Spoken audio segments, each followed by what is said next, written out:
Thank you, Karina, for inviting me, and I'm really happy to see that there's interest in holistic education in Norway. I really am very optimistic about the development of holistic education, particularly over the last few years. I think there's been some really important developments. So I'm going to talk about whole child education. I'm going to start with Gandhi. A lot of people don't know that Gandhi was very interested in education. He actually wrote a book about education. He actually met with Maria Montessori on several occasions, and they both shared a vision of holistic education. And Gandhi said that the child, and he is again talked about the whole child as being the mind, the body, and the spirit. And he said that they constitute indivisible whole. And if you just focus on one part of that whole, he says you commit the great fallacy. And of course, our departments of education around the world have committed the great fallacy by basically focusing on the intellect, and not a very good approach to the intellect, but basically ignoring the body and the spirit. So whole child education, in my view, it's about educating the whole child. If you want to use the head, the hand, and the heart, but I prefer the body, the mind, and the soul. And it's also about connecting the child to community, to the earth, and to the cosmos, so that the child feels that they are in an intimate relationship with all those things. So I want to start with the goals, what I understand to be, again, not every holistic educator would agree with my perception of the goals, but I want to start with what I understand to be the goals of holistic education. So the next slide, please. Yeah. So I've already talked about wholeness. So again, the whole child. This doesn't mean, again, that we're looking for perfection. Actually, part of holistic education and being whole is that you acknowledge your imperfection, accepting our imperfections. And it's so important that we don't develop a rigid model of how the child should be, but accepting that they are this whole person. And also, we talk about, again, the spiritual part, that there's a mystery within each person. And the whole point of holistic education is to acknowledge that mystery and hopefully to ignite that mystery in the child. Another word that I use here is the divine spark. That within each of us is a divine spark. And that if we can ignite the divine spark, then you've reached your mission as a holistic educator. Because once the person's divine spark is ignited, there's no stopping them. So the next, I would say one of the most important goals is also the development of wisdom. We talk a lot in education about developing intelligence, and that's important. But what we really need is wisdom. And wisdom is seeing deeply into the nature of things. And that, to me, means how everything is interconnected. That we're not separate. That separateness is basically an illusion. And so, again, if the earth is to thrive, we're going to need wise people, where wisdom flourishes. And very much connected to wisdom is compassion. Because if you see that you are interconnected, then you see yourself as part of everyone else in some way. So you feel compassion, and it's a natural compassion. Because you feel you're connected to others, the compassion arises naturally. It's not something that we have to force. So again, development of wisdom and compassion, I think, are so important when we talk about holistic education. Well-being, wellness. And again, we know that people who are basically, and again, we know that we read about the Nordic countries, and basically you are very good in terms of promoting well-being in children compared to the rest of the world. You always come out very high, and you're to be admired for that. And because we know that when there's wellness, people will contribute positively to society. When people are hurting, when people are deeply conflicted, they can't. So, and very much connected to well-being is happiness and joy. And Thoreau said, surely joy is the condition of life. And really, I mean, we should, our children, as they go through school, it's not that every moment there's going to be joy, but there basically should be, the classroom should be a joyful place. It'd be a place where kids want to come and where the teacher wants to come. And that is what we look for in holistic education. And then mastery. What do I mean by mastery? I think that every person has a gift, and maybe more than one gift. And whatever that gift is, they need to master that. They need to develop that so they can contribute that gift to the world.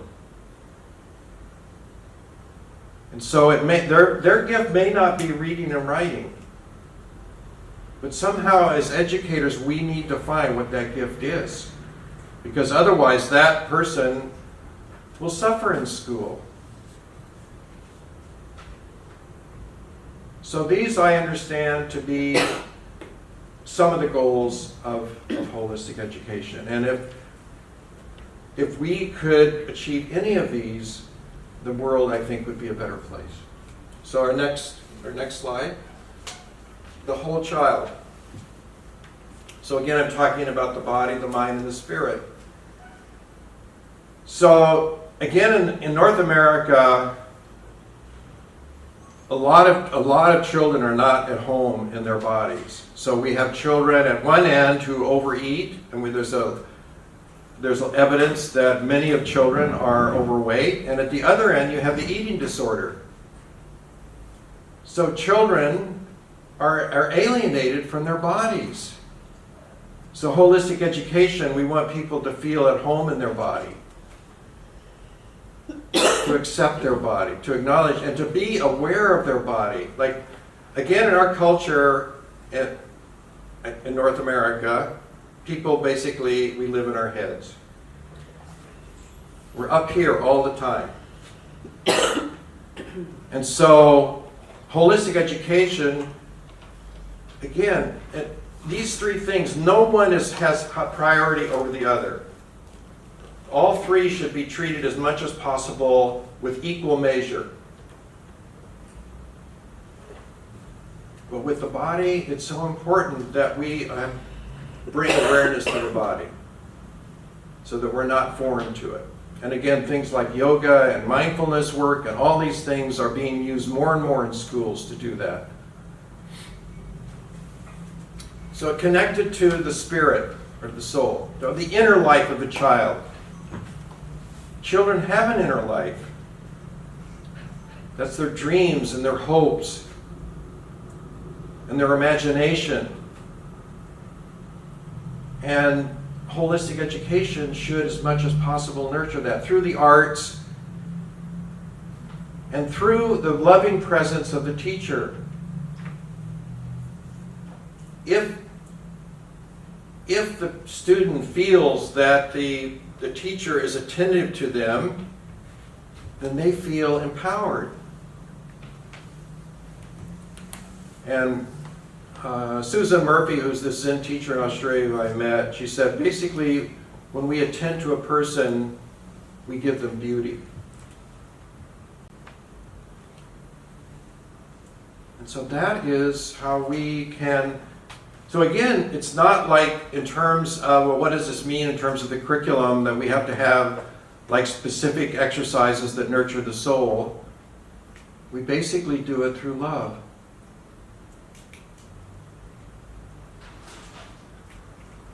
And then finally, working on the thinking of the children so that they think creatively and imaginatively and also critically. I think in the U.S. they could have used a lot more critical thinking in the schools. That might have helped elect a better president there. Because where's the critical thinking there and the things that that person says? But Einstein, he wrote, the most beautiful emotion that we can experience is the mysterious. It's the fundamental emotion that stands at the cradle of all true art and science. Then he added, he to whom this emotion is a stranger who can no longer wonder and stand wrapped in awe is as good as dead as a snuffed out candle. Well, with the emphasis on standardized testing and a very, in some ways, a rigid curriculum, there's a lot of snuffed out candles. So the next slide, please. Yeah. So I'm going to look at 4 different aspects of whole child education. Whole teaching, the whole curriculum, the whole school, and the whole teacher. So we'll start with whole teaching. So if you're going to reach the whole child, you need a broad range of teaching strategies. You can't confine yourself to a narrow range of strategies. So these are 3 broad approaches, and just very briefly I'm going to talk about each one. The transmission is what I'm doing now. It's a one-way communication from the teacher or the text to the student. The transaction is more interactive. It's interactive between the teacher and the student, but also between student and student. And problem solving is usually part of the transaction approach. Thinking skills, developing thinking skills. And then transformation is, again, tuning into the inner life of the child. So there is some kind of, again, deep change, if you will, and growth. And so in teaching, I think all these have, in holistic teaching, all these have a place. Some holistic teachers think they have to do transformational teaching all the time. There has to be every moment, there has to be movement or activity or whatever. But no, there is a place for some transmission. And what I ask teachers to do is develop their own rhythm. Like the classroom, if you're using these different approaches, you can develop a rhythm in your teaching. So on my own teaching, I start with a meditation every class. So that hopefully is potentially a transformative technique. Then I might do a short lecturette of maybe 20 or 30 minutes. Then I break them into groups so that they can reflect on what I've said, or I give them some kind of problem related to what I've said. So again, each teacher hopefully works out some kind of, again, the way that they can work with the 3 positions. Okay? So the next slide, please.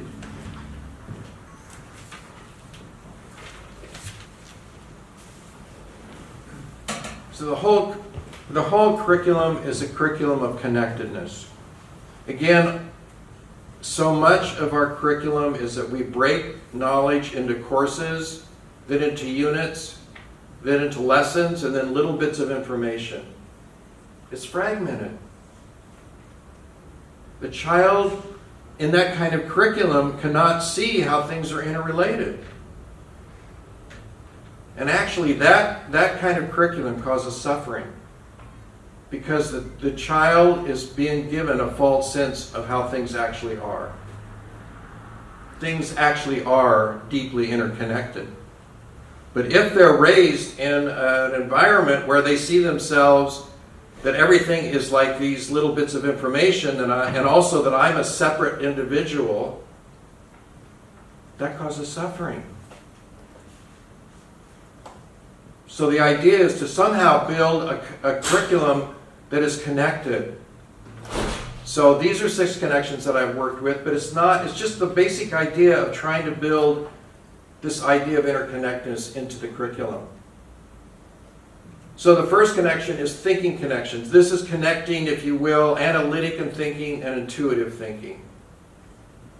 One of the best, most recent examples of this is a book by Jill Bolt Taylor. It's called My Stroke of Insight. And there's somebody nodding that has read that book, or she's also on, there's YouTubes. And she was a Harvard brain researcher who lived a very hyped up life, and during her work, she had a stroke. And during the stroke, she ended up basically functioning in her right brain, which is the more intuitive, holistic part of our brain. So she lived in that part of her brain for some time while she was going under rehabilitation, rehab.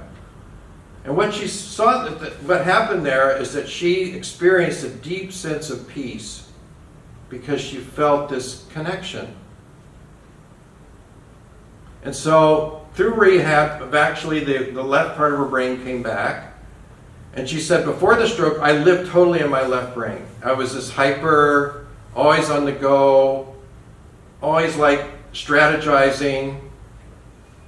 And now, because she had this experience of the right brain, when she starts to get uptight again, she says, well, I just moved to my, like metaphorically, to her right brain, and just takes a deep breath and experiences that, what she experienced when she had the stroke. So we have these two, and again, I think the really great thinkers use both, right? But again, in our culture, it's the left brain that tends to get the play in our education system. Logical, rational thinking. And the intuitive is sort of, well, it's kind of, we don't really give it the respect.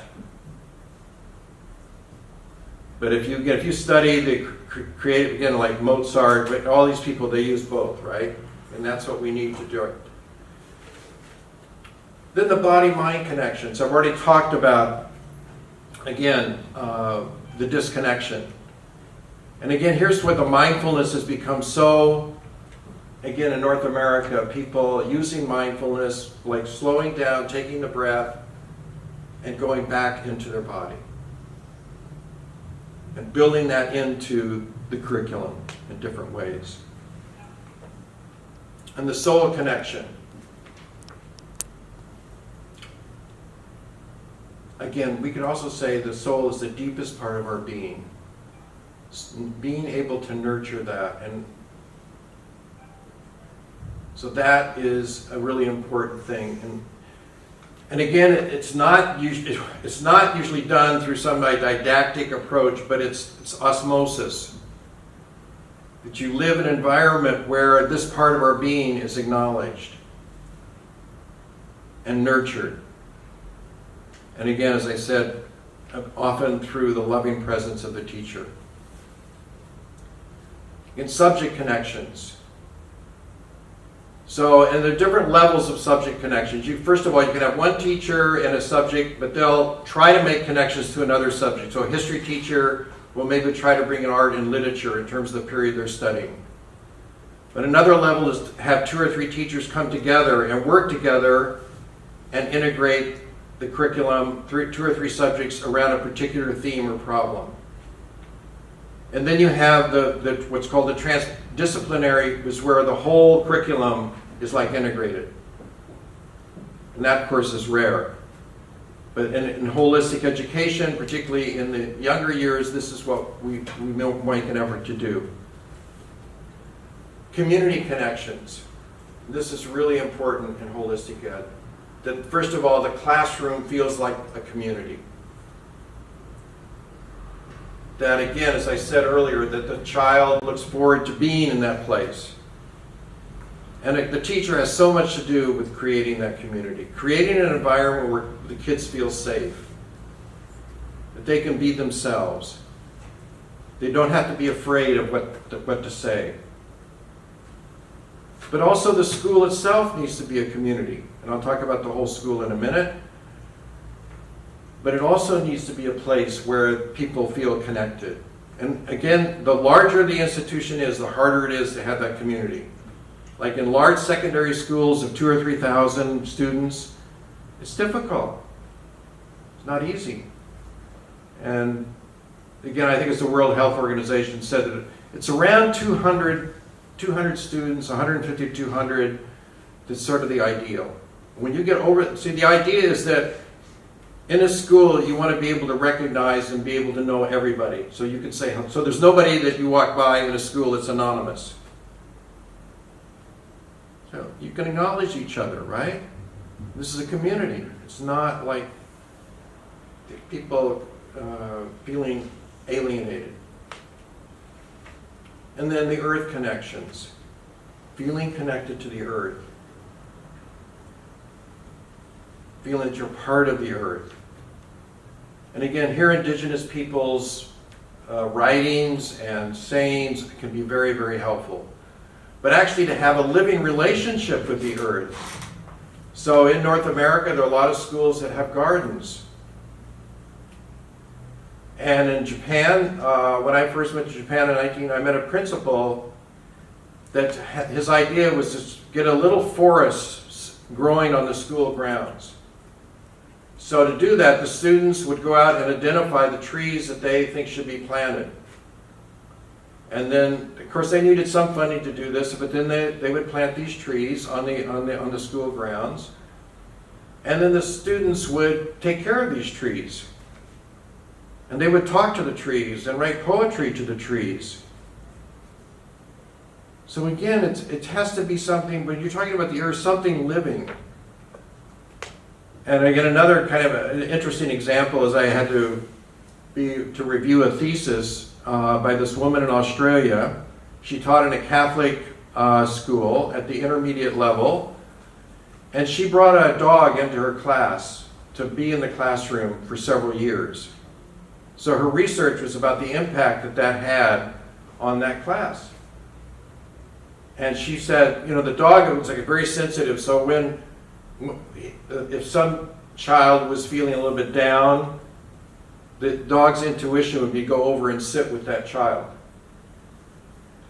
And so she did this research on, again, what a difference that can make. So many different ways that we could think about how we could actually bring nature and the earth more directly into the lives experience of children. Okay, thank you. Next one. So the whole school, and the whole school, like the best vision of the whole school, from my point of view, or one of the best, was Martin Luther King. He talked about the beloved community. The beloved community is a community of love and justice, of love and fairness, if you will. And we hear a lot in North America about equity, but we also need love. If it becomes like this legalistic approach to things, then it's just not going to work. So I'm going to talk a bit about how Equinox School, it's just, for someone, let me say about the school. It's an alternative school in the Toronto Board. It's a public school. And they came to me 10 years ago now, in 2007, and they said, would you help us develop a holistic, and originally this school was called the Whole Child School. But they had to change that because the school goes up to grade 8, and a kid at grade 8 doesn't want to go to school with child in the name. They don't see themselves as a child anymore. So they changed it to Equinox. But it was originally called the Whole Child School. And in a Toronto Board, the alternative schools are schools within schools. So it's a school within Roden School in the eastern part of Toronto. And it's now the largest alternative school. There are 200 children going to this school, and there's a long waiting list for children to get into this school. So what they did is that they took my book, The Holistic Curriculum, and they used the 6 connections that I just talked about to help frame the school. They used that as a backdrop.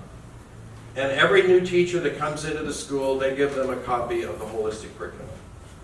So I did a study of this school 2 years ago. I interviewed almost all the teachers.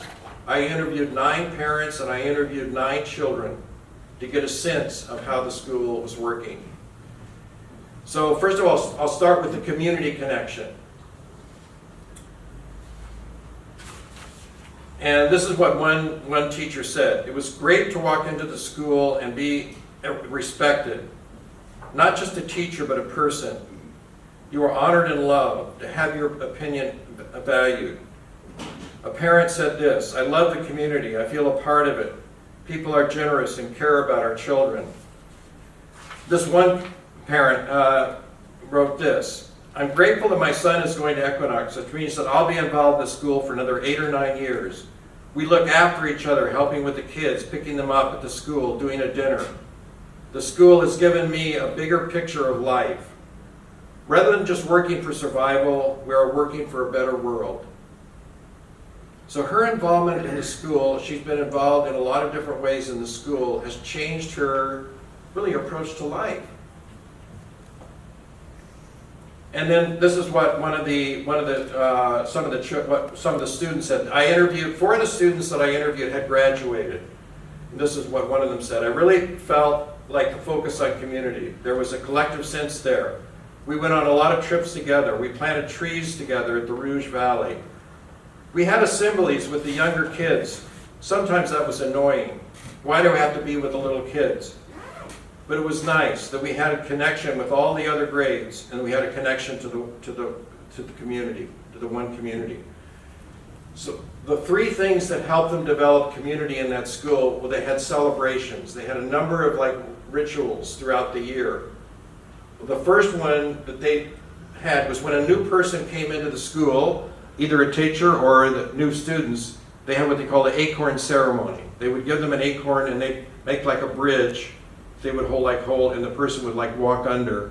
And that was just a simple ceremony, but a way, again, of creating community. And all throughout the year, they have a number of events that help to do that. The other thing that they use a lot, and you can see here, are circles. So in the morning here is, all the students, all the classes go out and they go in a circle, first thing. And each teacher will do a different thing. So they may do some exercises, they may do a short meditation, they may do some sharing. But that's the way you can see in the winter, they go out when it's cold. So, but also they use the circle to problem solve.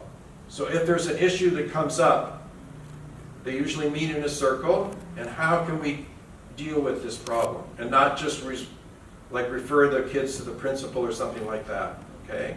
So circles was another way. And finally, looping. And I understand in Norway there is looping. That is where the student will stay with the teacher for more than 1 year. So the student isn't always changing from one teacher to another year after year. And they found that made a difference in some of those kids.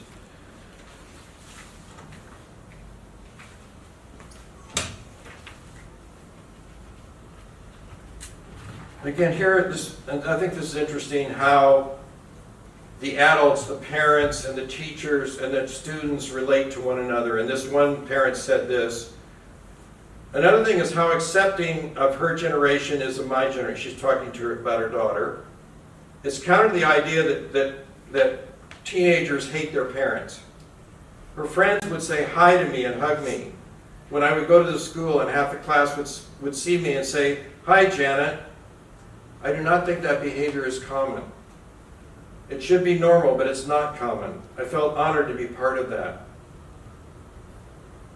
And then one of the students said, "I felt that the school helped parents give more respect to kids." So again, this community was very strong, and I think any school, this is one of the most fundamental things. So the next connection that it was important, the earth connections. It was very strong in the school. Almost every week there would be an outing of some kind, and although it's in the city, in the eastern part of the city, they can walk to Lake Ontario and the beach there, and then there's also a ravine there. So there are different places that they can go. And one of the things that they do is that at the very beginning, in grade 1, they have the students keep a journal, a nature journal. So when they go out into nature, they might draw something or record their experience, And they keep that all the way through their years. So you kind of get a developmental sense of their experience in nature. And also they take just like, again, one of the parents who had an experience in another school, they have a thing called pond study. So you go to a pond and there's different life around the pond. And she said in the one school they went and they took their worksheets and they filled it out and that was it.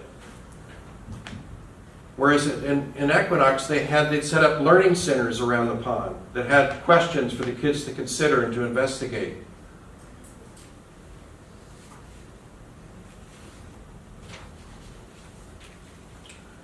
So another connection is the subject with the investigation, the thinking connections, and the subject connections.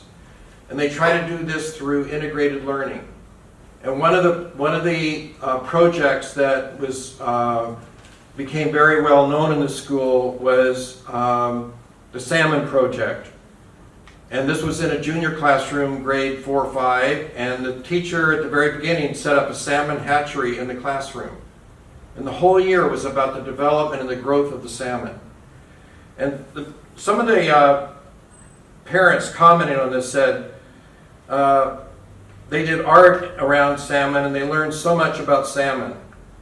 It was so integrated. They wrote, they thought, they measured. What a beautiful holistic thing. This was an incredible year, and the kids did the salmon dance at the end. Another parent said this: they were learning different subjects without realizing that they were learning. It was magical. I've seen the development of critical thinking, inquiry, and a love of learning.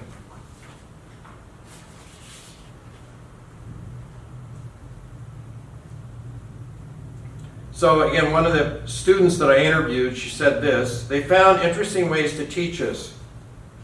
This really got the information into your brain and stay there, rather than forgetting it in 2 or 3 days. I like the focus on the arts. So the mind-body connection in that school. Again, there was a lot of meditation. And this is, again, one teacher describing how he worked with his children. This would be in the primary level. I would say around grade 3, somewhere in there. We do 2 meditations a day. Each day one child leads the class. I introduce it, but then they lead the meditations. I give them a time frame, for example, 1 minute, and see how it goes. I give them something to focus on, a sound or a breath, when they start to run the meditation. They look forward to it. It's a great segue into calming and focusing when they come in from outside. During the morning circle, we do it with many other things like Tai Chi, yoga, and some drama. We do games from yoga such as downward dog and where they have to hold a pose. They get imaginative where they can integrate their learning into games. And one teacher talked about integrating the mindfulness with the math. In doing perimeters, we go outside and walk in a circle. We do sit spots and focus on the 5 senses. Here's another teacher talking about the meditation that some of the kids were doing. I did have a small group that were really into meditation. They liked stillness. It really worked for them. When you hear a child talking about stillness, it's really amazing. Or hearing them asking for meditation, it's quite rewarding. And then I interviewed one of the graduates, and he suffered from obsessive compulsive disorder. And he said in the interview, and the parent did too, that again, doing the mindfulness really was helpful to him in his behavior. So the soul and spirit connections, again, the things I've already talked about, the art and the community, the nature and the community help build that connection. But they also do a lot of art, and one of the things they do is they do a play every year. So one year they did Midsummer Night Dream. And she was commenting on it, she said, we saw real growth in the students. One girl wanted to perform a particular role, and at first I could not see her in that role. She was special ed, ADD. She struggled with memory, but she blew me away. She put her heart and soul into it.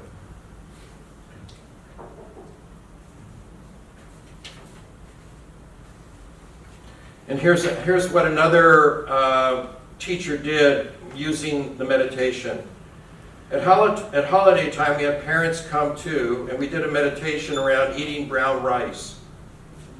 We set up an altar with rice on it. People reflected on the experience and were finding the world. They were finding the world in their little rice. The bonding that happened was amazing. It was a transpersonal experience. We were connected. The kids and I know that we have been together in a special way. For 20 or 30 minutes, there was silence. We did not write about it since it has to be like life. I do not. So again, she didn't ask them, just had that experience and to appreciate the experience.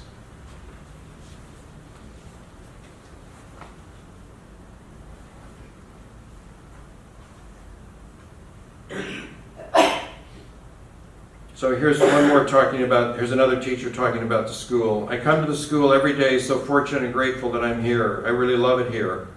I feel valued and respected by the kids. There's such a love affair. Parents are fantastic. Who would not want to come to a place where you're valued? It's absolutely a great fit, and I'm proud to be here. How you are with kids reflects on wanting to be here. So we'll just go with the last slide, which is about the whole teacher.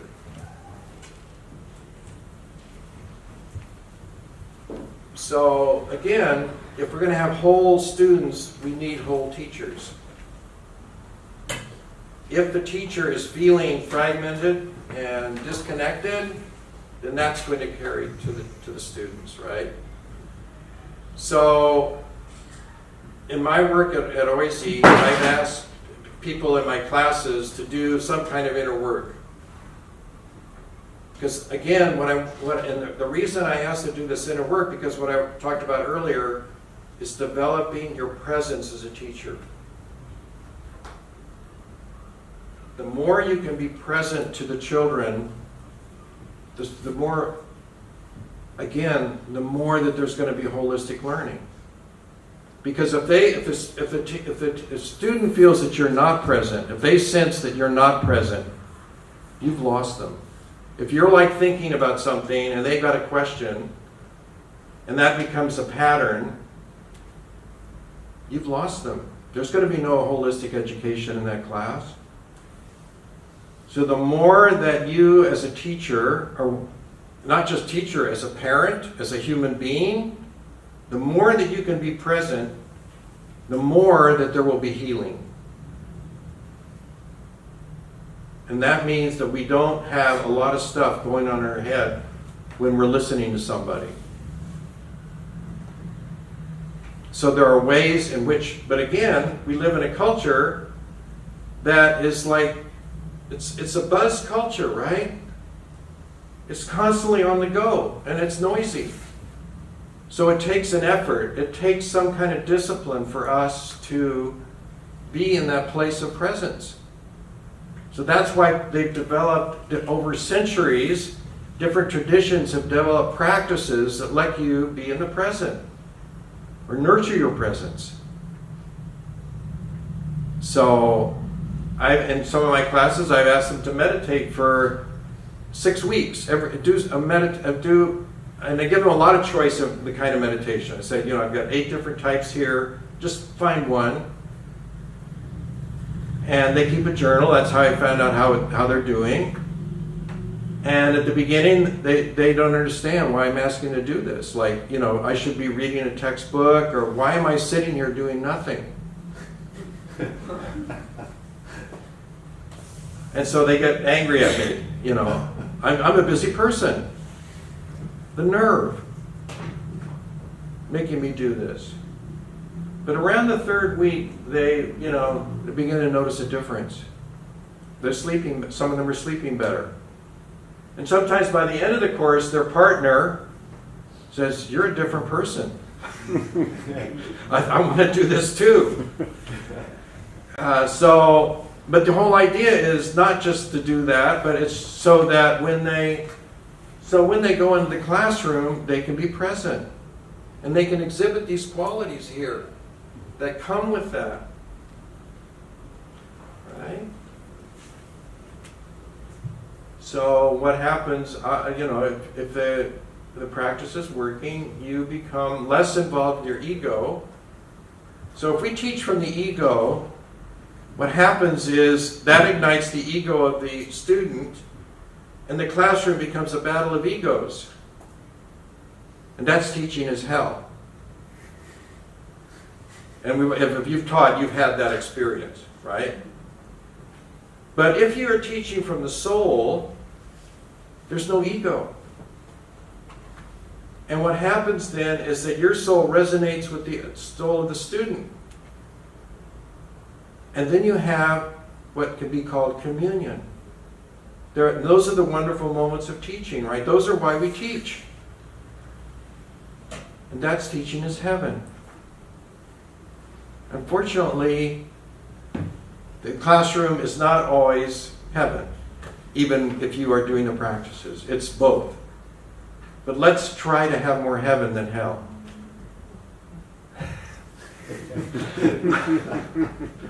Okay, so that's my talk for now. And we're going to have a break, I think, now? Yes. Yeah.